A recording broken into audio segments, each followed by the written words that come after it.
What about mga subscribers 'no? So ayun guys, meron tayong papanoorin 'no. So may nag-send sa'kin nito, may nag-PM 'no. So a very big shoutout po sa'yo 'no. So hindi siya nagpapabanggit ng pangalan po talaga ano. So ang gusto niya lang, is siyempre ayan 'no, maging updated po tayo sa ganap po na SB19, sa mga documentaries, sa mga vlogs or kung ano man. So ito guys, this video is from 18 of Hawaii 'no. So straight straight from Hawaii pa po itong nag-request sa'tin guys 'no. So hindi ko sinasabing taga-Hawaii siya, pero ni-request niya itong video na 'to 'no, from Hawaii pa po itong ni-request niya. So, tara panoorin po natin.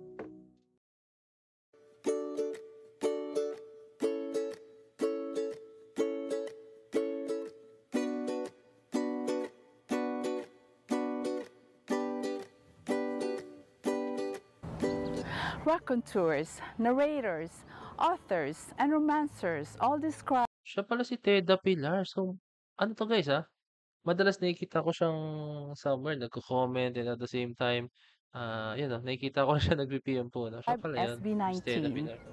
Hello and welcome to the 18th episode of the Mahalima Mana. In this episode, we'll prove to you why you're here, even though you're not a full-on 18. That's because even if you only heard them perform once, they've communicated something to you. That's because they are great storytellers.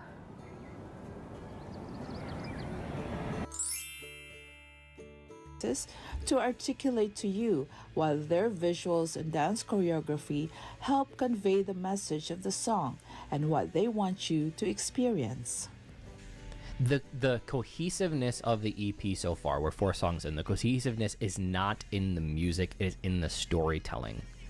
And that is, I think that's really, really cool. That's really, really powerful that they're able to hold on to an audience without, like, it's cross genre, right? Like you're hitting a bunch of different people. So very, very cool.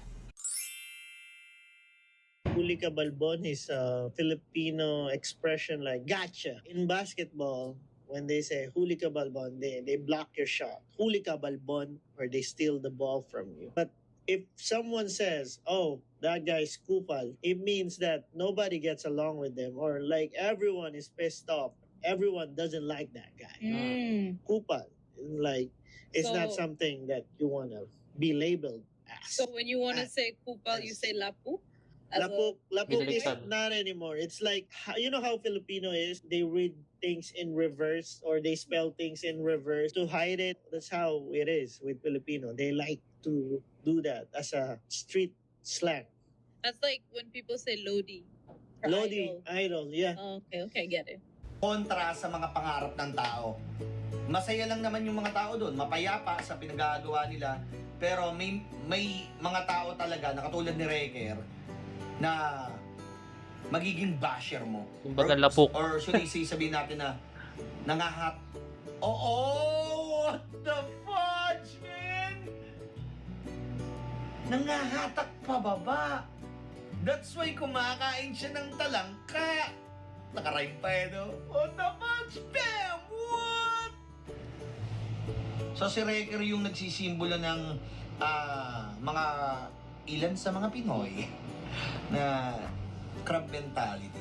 Pero hindi nyo mahahatak pababa ang SB19 sa pagkakaalam ko at pagkakaunawa ko sa buhay nila. Number 2, context. A context is the setting of a word or event. In a song, context refers to the surrounding circumstances, historical period, social environment, and personal experiences that give meaning to the lyrics and overall message. This explains why I cried the first time I heard SB19's Ikako, because it was written during the pandemic to cheer up everyone, encouraging us to never give up because there's an end to the global turmoil that we were all experiencing.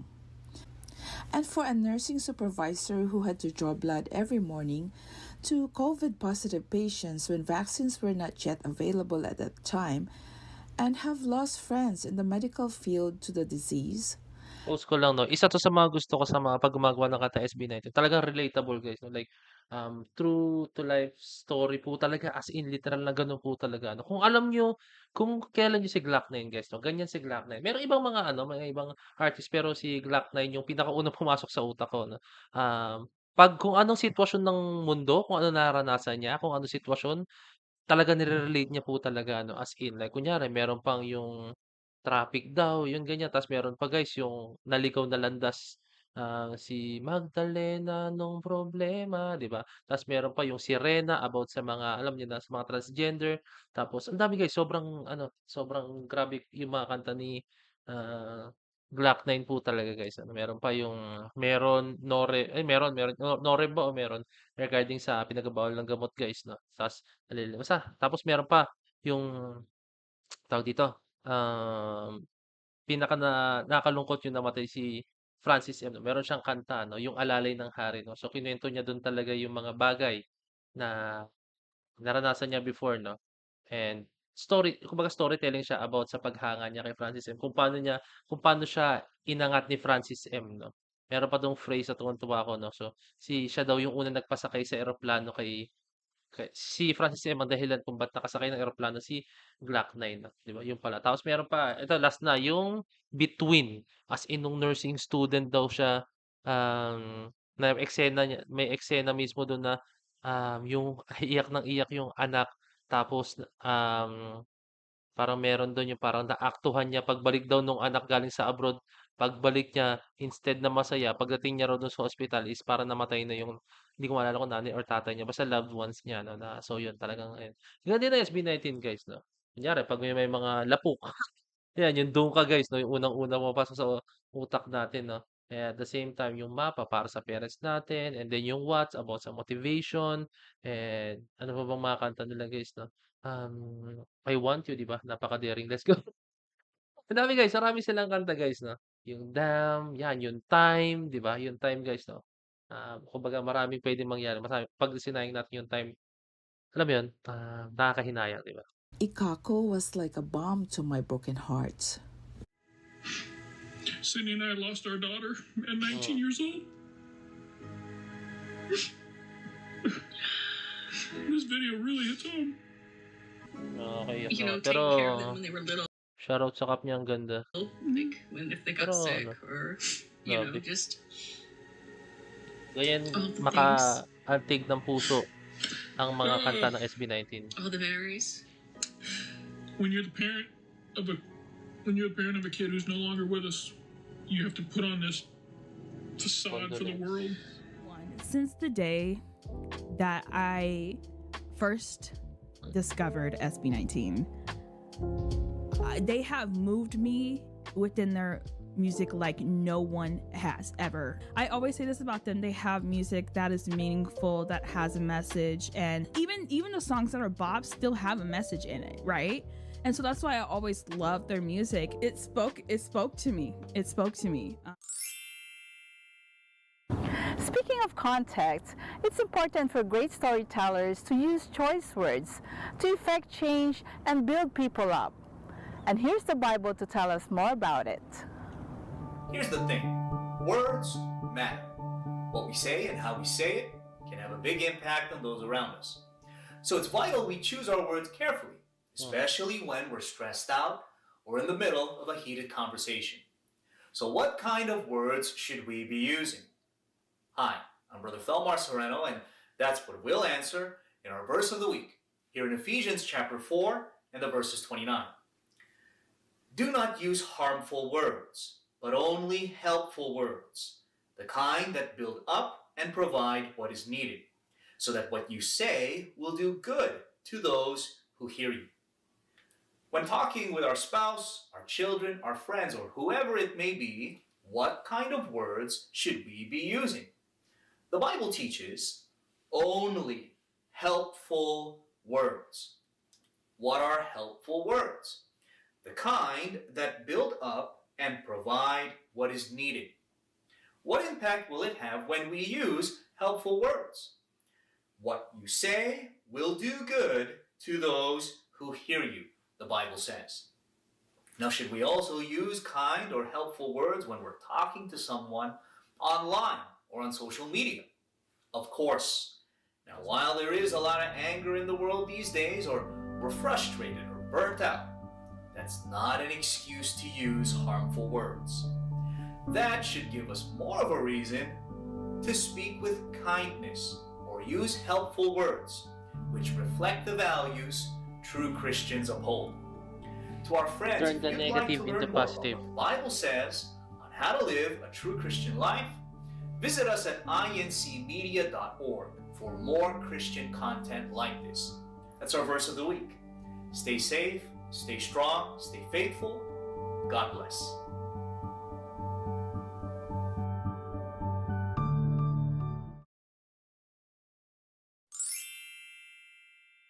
Dati lang, payapa, malaya at puno ng pagmamahal ang lahat. Naglaho ng dahil sa makamundong kasakiman. Number 3, continuity. Continuity is the logical flow of details, plot points, character traits, and setting throughout a narrative, ensuring that the story remains cohesive and believable for the audience. Google explains further that continuity is a smooth flow and logical connection between different parts of a song, achieved through consistent themes, lyrical imagery, melody, rhythm, or even key changes, ensuring that the song feels cohesive and doesn't jump abruptly between ideas. SB19's What showcases the brilliance of Pablo's storytelling, making us understand the message of standing up for ourselves and waving our flag, even if the song has different switch-ups in melodies. I love, they've done this before with their music, but they have these kind of like, where you think it's gonna go somewhere and then they transition to like, they transition from like a minor scale to a major scale, or they transition from like a pentatonic scale. They do these very interesting like switch ups like that just to build the intensity. Right. This is the type of shit that makes me so happy to be growing as a YouTuber, so I can push artists like SB19, because this is fucking art. This is art! Sabi ko, meron pa kami moment na may gusto lumaban dito na isa na Sino kaya? Sino kaya? Pero ayun, masaya siya eh. Parang kapag nandun ka na, sabi nga nila, enough said, di na namin kailangan explain. No? Okay, lalabas na lang namin. Why is it important to be great storytellers? It's because by being so, they are able to engage narratives, craft stories that resonate on an emotional level, and inspire deeper understanding towards their audience. And in every art form, for it to be successful, it has to communicate and transcend anything to reach the hearts and minds of the audiences. Indeed, whether SB19 actively studied this or simply learned it along the way, they now possess a unique blend of skills and characteristics that allow them to connect with audiences and leave a lasting impact. In terms of messaging nga, yung mga, even just style choices na inaan nyo sa mga ginagawa ninyo, they're very SB19. But if you look at it in the grand scheme of things, sa lahat ng ginagawa ninyo from the very start, you've come so far since where you first started na people don't realize na ang dami nyong, like, there were so many things na kailangan nyong gawin to get to where the point you are now, and all of them were not easy. Personal struggles na hindi namin nakikita. And it's nice to hear from you na, you know, there are moments pa din until now na parang natitest yung mga... Ang masama kasi guys, no, yung iba guys, nakikita lang nila, hindi naman masama, no, pero ang nakikita lang nila is yung success ng SB19. Pero behind those success guys, no, grabe yung pinagdaanan. No? Although na tayo guys, alam natin yung pinagdaanan ng SB19. Pero meron mga taong hindi nakaalam. No? So, alam mo yun, akala nila sa SB19 is talagang puro success. Hindi guys. Meron talagang mga learning experience din talaga nangyari. Kumbaga may stage sa kanila na talagang down na down talaga sila. No? So, may mga ganong klaseng moment. Kasi hindi lang sila puro successful talaga. No? Talagang dumating sila sa point na, alam mo yun, downfall moments po talaga. Na-learn nyo from that journey. And napapakinggan namin sa EP, and also we get to see it. Even just the mindset ninyo. Kasi yung mga kanta ninyo, they have certain messaging, right? You live it in your life talaga. And I think yun talaga din nakikita ng 18 na kung ano yung sinasabi ninyo, you really try to practice it. And I think that's what makes the music even more important.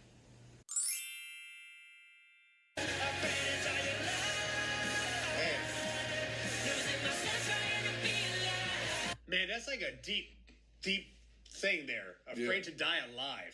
Yeah. That's crazy. Uh-huh. Shooting for the stars, aiming high. Again, even if we don't like SB19, once we encounter their song, music video, or live performance, we are affected on different levels depending on how much we open or allow ourselves to be touched. Actually, yung ibang mga nagiging fans guys, no? Randomly nila napapakinggan ng SB19. Kunyari sa jeep or kunyari sa concert, like kunyari, concert na maraming set of performers, like kunyari, or banda, like ano ba, kunyari, mga Aurora Festival guys, mga ganon, or kung ano man, music festival, di ba? Pag andun yung SB19 guys, tapos kunyari, ang pinanood mo doon is yung Ben and Ben, or tapos, syempre, doon SB19. So, ma-force kang panoorin ng SB19 kasi kahit na Ben and Ben ang papanoorin mo doon, no? Diba? Kasi andun ka niya, alang umalis ka guys, no? So, ma-force ka. Doon the point na magiging fan ka nila. May kita mo kung paano talaga sila mag-perform. No? So, yun yung mga mostly na nakikita ko mga dadagdag na fans guys, no? Yung mga randomly napapakinggan talaga nilang SB19. No? Therefore, it's not surprising why SB19 has cornered the market of every age group, of different educational backgrounds, of different walks of life, and even audiences of different cultures. Damn, it's like just being like a fake person in general. It's almost like you're like the inside of you is like dead in a sense because you're being this fake person that really isn't you. Well, I wouldn't say you're being a fake person. It's like you're trying to be someone who you ain't. You're trying to be someone you're not. You're trying to like be that person for the other person to impress them. You know, to make them like you, or you know, something like that. And it's killing you inside. That's deep. Make the most of your time with the people you love, you know, whether it be your parents or your friends or your children or whatever. This was a powerful song. Oh yeah. They are great storytellers. You can feel yung sa boses ni Josh, yung lalim ng boses ni Ken, and of course yung pagkakakanta ni Pablo doon sa may gitna. Actually, silang lima. Sobrang ganda na pagkaka-interpret ng song. Napanindigan nila from start to finish. Just judging off of the 4 songs that we heard, somehow, some way, no matter the genre, they're gonna make sure that a point is made. Our gentlemen of SB19 make us sing, dance, and even scream with excitement at times. Why? Because they tell us stories that affect us in varying degrees, making us reflect, moving us to action, and turning us a new leaf. Because that's the mana of our Mahalima. This is Tita 18 Theta Pilar Pineda. From Sun Island Beach Park overlooking the beautiful downtown Honolulu, Hawaii, aloha!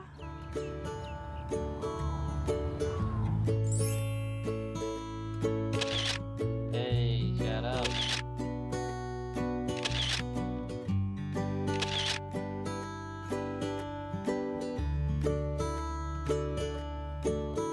Wow, ganda ng Hawaii talaga, no? Isa yan sa mga masarap puntahan guys, Hawaii. May mga dagat dyan, mga beach. Wow. Okay.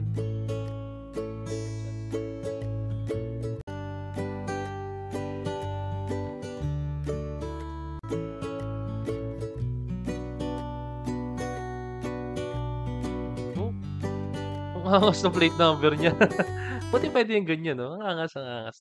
So, ewan ko lang kung pwede yung ganyan or baka kinabit lang po nila. No? So, ayun, I think that ends our video po, guys, no? So, ayun, nakwento dun po, guys, yung journey na SB19 before, at the same time, kung paano sila gumawa ng kanta, storytelling, and talagang nakakaano sila ng mga tao, nakakatig ng mga tao talaga, guys. So, galing, napaka-solid, guys, no? So, very big shoutout, syempre, sa 18 Hawaii, no? Sa 18 Hawaii, no? For bringing up this kind of content, no? Napaka-solid talaga. So, ayun lang naman guys, send lang kayo sa akin ng mga pwede kong panoorin ng mga videos, no? Kung may mga request kayo, PM nyo ako sa aking Facebook page na Point of Heads guys, or yun. Lahat naman yun guys na babasa ko naman yun guys. Pero lang mga ilan guys, kasi sobrang dami po talaga. Ano? Pero sa lahat ng aking mga kaya binabasa ko po yun guys. So yun lang guys. Highly recommended ko po panoorin itong video. Kung gusto nyo maliwanawan po talaga sa mga nangyayari ngayon sa kaganapan din sa actually hindi lang sa SB19 pero sa P-pop community guys. Maraming salamat. So this is Point of Heads signing out. Chris, let's see.